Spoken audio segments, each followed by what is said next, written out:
Hello there, Patricia here, and today is going to be one of several reflection videos to come in the coming days because the last week plus has been very rich in content generating ideas and thoughts because yeah, it was.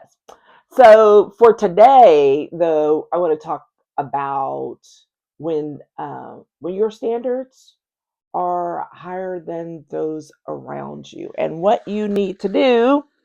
um, what you need to do when that happens, because it can cause all kinds of angst and frustration and resentment if you don't like recognize it for what it is early on, and that just resurfaced. It's been an ongoing issue for me down through the years, uh, but it just resurfaced in a very big way. So we're going to talk about that. But first, I would love if you would hit the thumbs up, like the video, um, hit me up in the comments if you have questions, and subscribe so that it can get pushed out and the content can be shared with others as we work on reviving this channel and taking it to a new level with some honest conversations about leadership and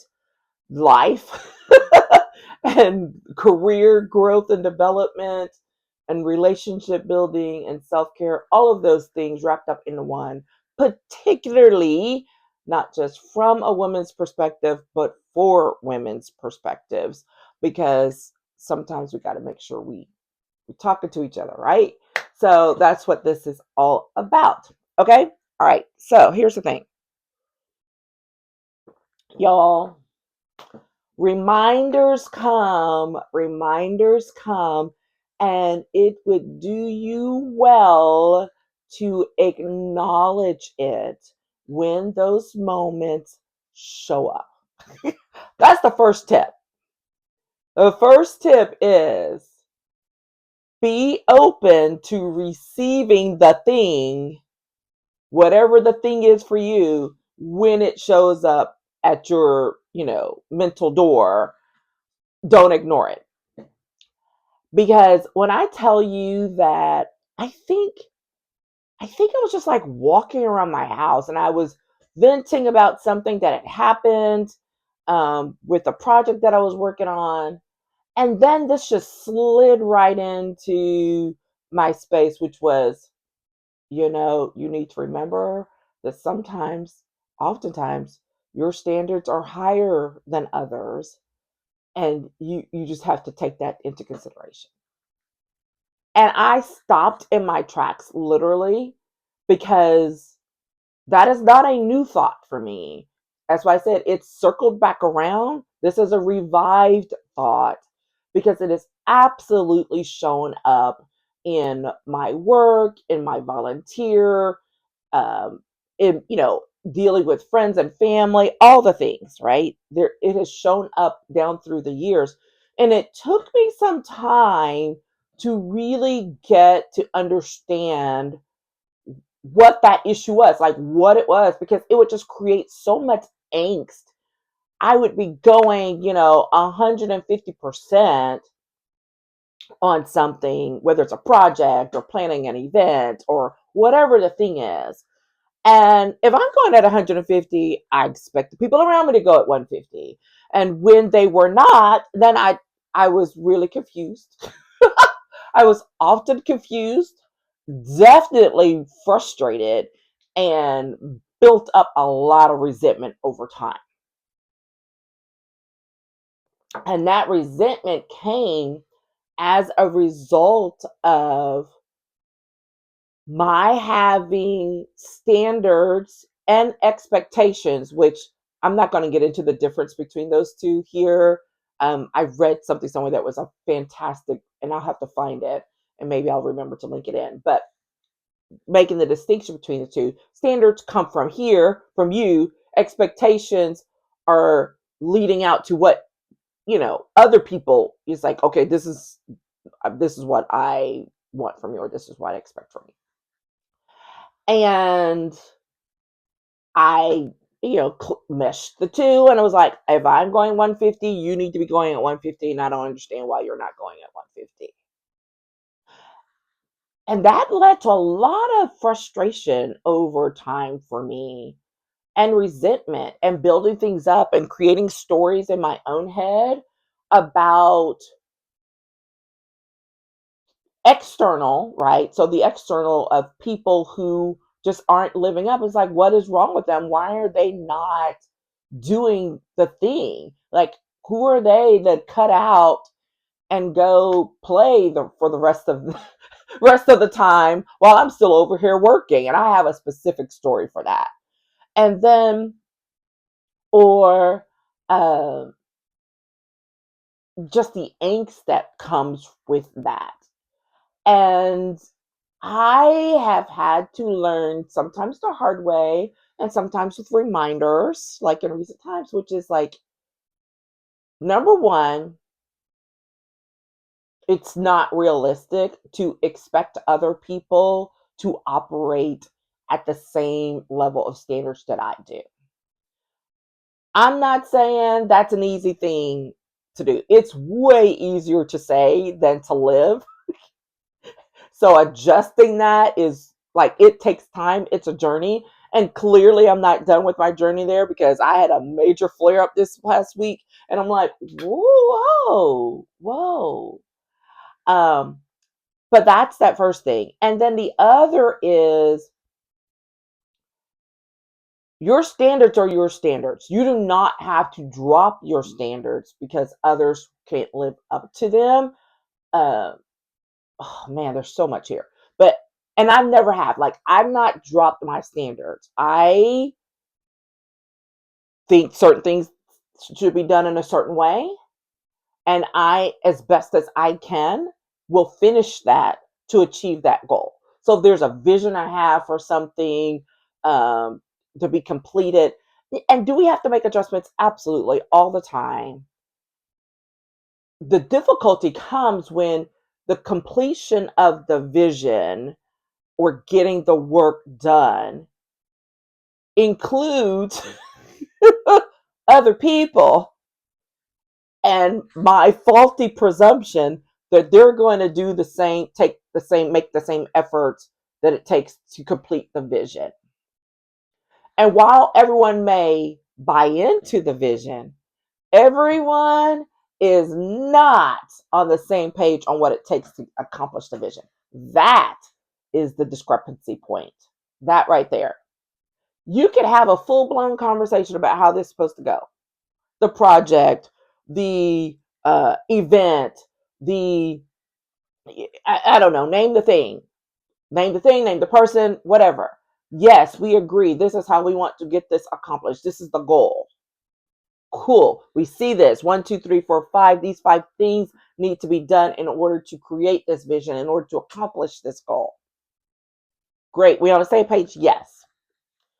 What often shows up or doesn't is the depth of what it's going to take to make that vision come to pass, to actually achieve that goal.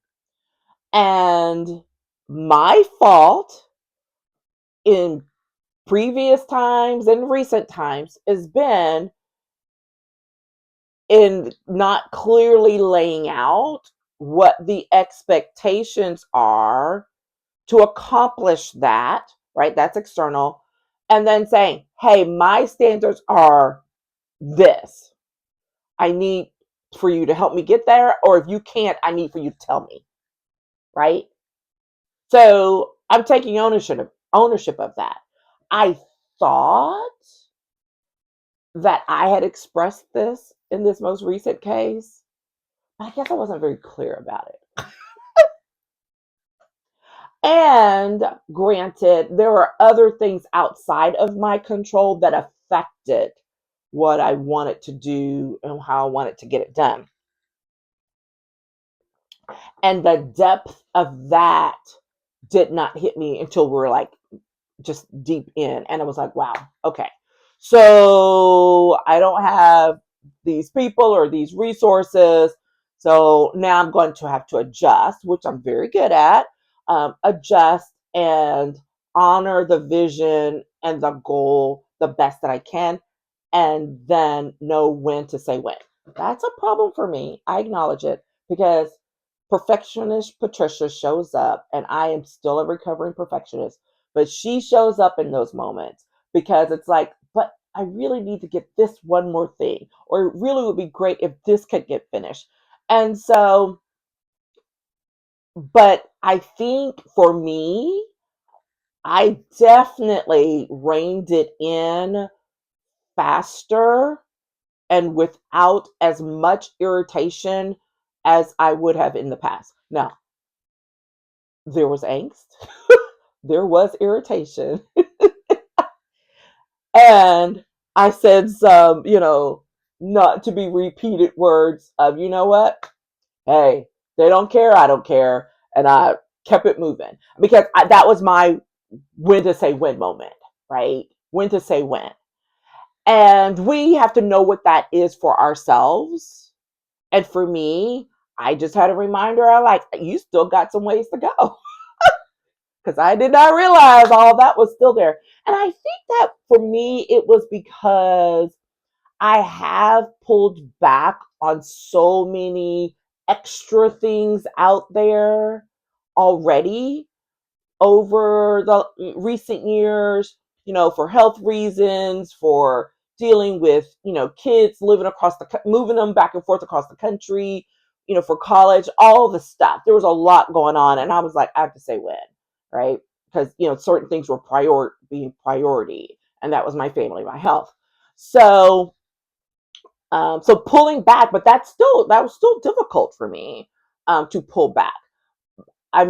It's getting easier. It's definitely getting easier. But in the midst of something that I felt responsible for, it was more difficult.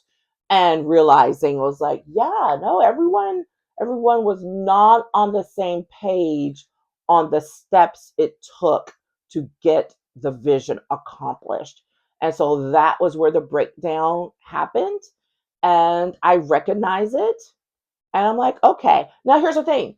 That tells me something about, of course, myself. I'm like, okay, rein it back. Let's go back and figure out, where you need to adjust for future reference.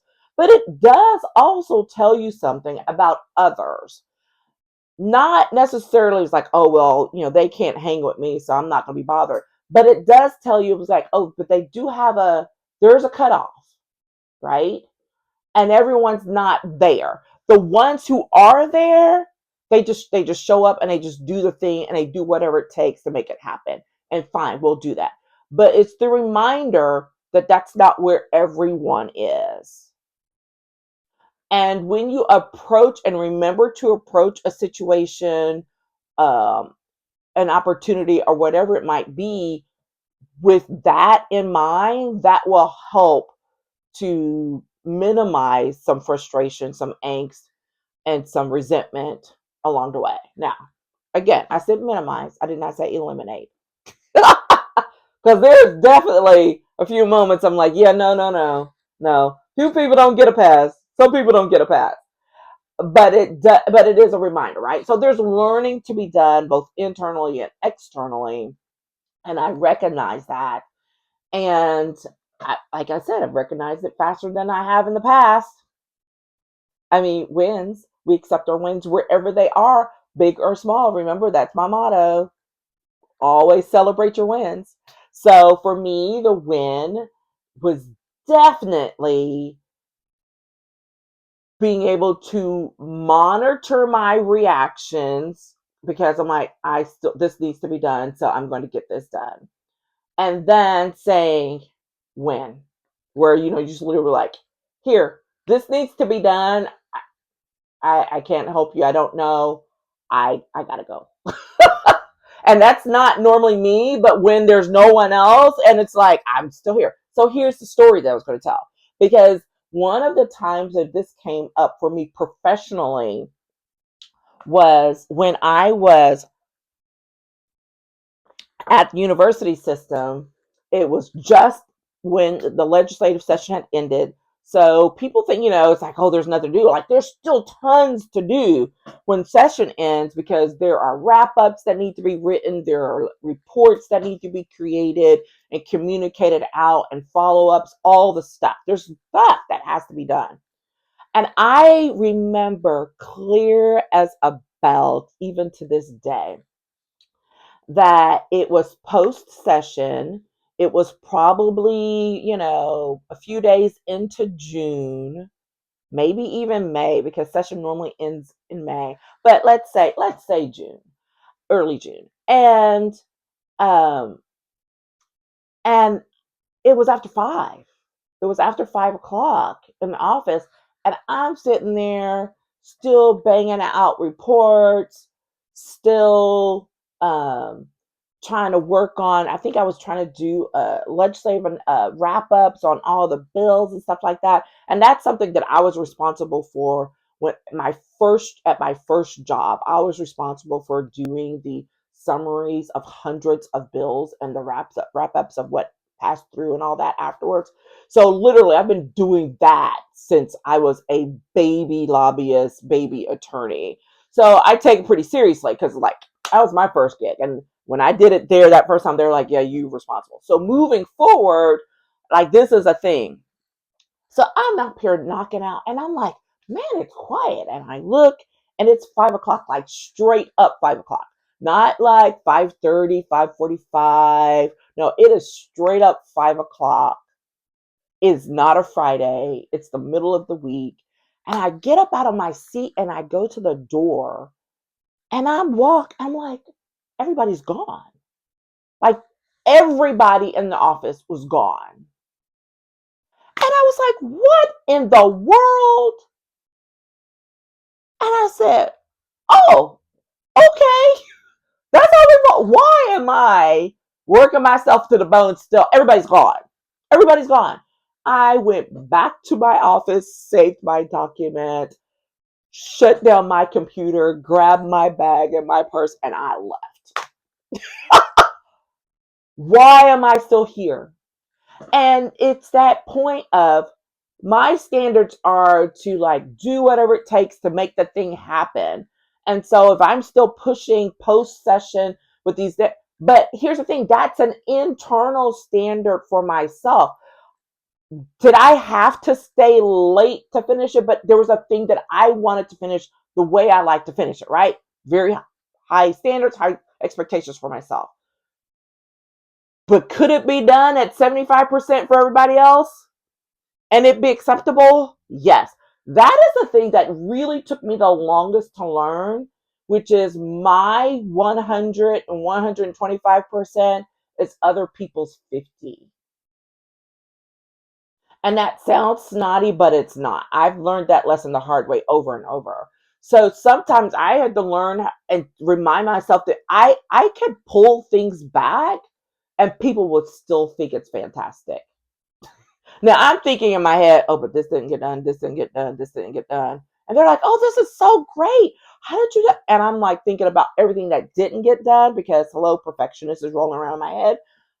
But my expectations for myself and the standards that I have did not match up with the expectations for other people because their expectations were lower, and my whatever I was bringing to the table way exceeded it. And I've learned that the hard way many times. And so I have learned to adjust, not to lower my standards, but to decrease my expectations of myself so that I'm like, okay, here's what minimally needs to get done. Like, really and truly. Anything above that, you know how you like to say it's whipped cream and cherries on top. And that's what I had to learn to address, because things that I thought had to be there was always like, but I need whipped creams and cherry, like, all the time. And learning that no, some people are perfectly fine with with the ice cream and the sauce and the nuts on top, and that's cool. They don't need whipped cream and cherries. Yeah, go with that. Go with that analogy. I'm an ice cream girl, so that's the one that works. But seriously, if you think about that, and so that's like one of the clearest ways I can help make that understand. It's like folks like, oh my gosh, this is so fancy and all this good. I'm thinking, I'm not even. That's not even like halfway done, but okay. And I've literally had that response on things throughout my career, throughout my life, when I volunteer in different things. And so it's a matter of me adjusting. Now, if there are what things that do require folks to step up in order to meet whatever I've set as the minimum or what, is declared as, okay, here's the minimum, what really needs to happen, then yes, I have to make sure it's very clear about that. And if people don't step up to that, then to express that in whatever way, if it's on related to a work related project, I mean, like, hey, this is not going to meet the standards because so and so didn't deliver, right? That's how that goes. If it's in a volunteer thing, then it's a matter of adjusting expectations from people, maybe making it clear like, hey, I know we said we were going to do X, Y, and Z, but just so you know, like these things fell through the cracks and this is why. And for me, because I always feel so bad, I'm like, oh, I'm gonna tell, like, no, because otherwise, now here's the tricky part, especially when it's, you know, not, well, it doesn't matter whether it's a volunteer related thing or work related. People will be happy to take all of the congratulations, though, when things work out and they look fantastic, the project looks beautiful, the goal is reached. Everybody's gonna step up and take credit for that, though. You know that, right? Even when they didn't do their part to reach even the minimum, much less the excess. So that's the reason why, that's a whole other strategy about how to approach those types of situations, depending on, what the politics of the moment are, because that's really, now you just get into politics, whether it's work politics, whether it's community leadership politics, now you just get into politics. And fine. Okay, I'm gonna work that. And I do all the time. And sometimes part of it means pulling yourself out of it completely. And I've learned to do that as well. Because what happens is people become accustomed to you delivering at that excessively high level. So that then they're like, oh, well, we don't have to be bothered. You don't have to worry about that. Trisha got it. No, no, no, no. That's not how we're going out like that. We're not going out like that. That is no. That is a no. So this is why because now we're getting into setting boundaries, being clear. It's like, no, if this is a group effort, then it needs to be a group effort. And maybe we need to more clearly define who's doing what. But what it's not going to be is, well, if you drop the ball, it's okay because Trisha's going to she'll make sure it all happens anyways. That's not how this is going down. And so that's another lesson I've learned over the years. And, a little rusty. So I have to revive some of that back in the memory. And be like, oh, nope. Let me put all my stuff together and let me get out. And sometimes, that's not necessarily, like I said, that's not how I operate normally. However, and that's sometimes the proper response. So that you can protect your own, peace, sanity, energy, capacity. Because I've done all the burning out for other people that I'm going to do. There we go. So those are my thoughts on that. I'd love to hear from you on situations where you've had to deal with that, or if you're on the end where you're like, oops, I was the person that slipped up. I'd like to hear that, because it's refreshing. And I'm not talking about like if there's like some legit, people have illnesses, emergencies come up. We know this, we get that. But we're talking about, well, I'm not gonna do some of that because I'm tired or I don't feel like it or I'm ready to go. Yeah, no, not acceptable. That's a whole other video about teamwork and trust and how you can destroy trust by dishonoring the team. Oh, I'm going to have to write that one down. That's a good one. Okay, so we are. That is it for today. I look forward to following up with you again soon. And in the meanwhile, make sure that you celebrate yourself and your wins each and every day in all the ways because you are absolutely worth it. And I will talk with you again tomorrow. Take care. Bye.